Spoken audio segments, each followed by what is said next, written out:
Untuk mensupport Belajar Bentar, kalian bisa mengklik subscribe. Halo, selamat datang di Belajar Bentar. Sekarang kita akan belajar Windows 10 mengenai cara mengaktifkan Wi-Fi. Kalian bisa pergi ke Start menu, Settings, Network and Internet, dan kalian pilih Wi-Fi.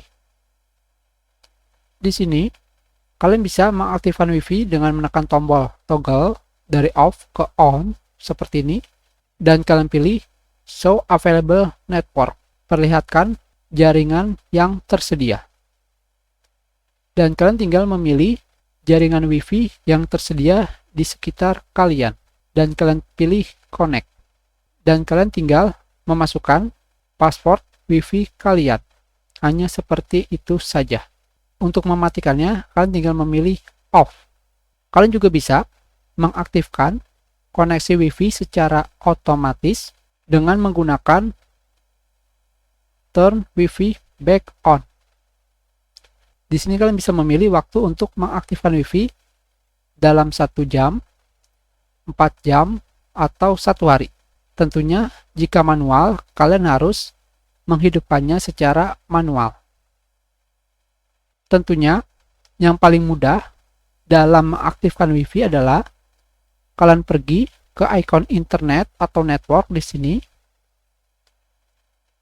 dan kalian klik tombol Wi-Fi seperti ini. Dan kalian klik kembali untuk mematikannya.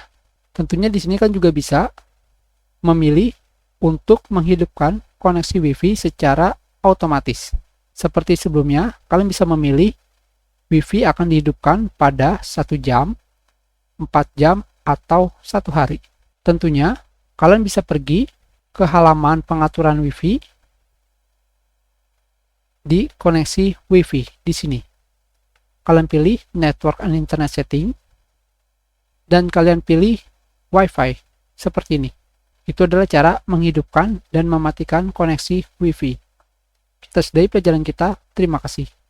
Kalian bisa memberikan komentar jika ada kesalahan atau ada yang ingin ditanyakan. Silakan dibagikan jika bermanfaat untuk orang lain. Berikan like jika kalian menyukai video ini, dan klik subscribe untuk berlangganan di Belajar Bentar.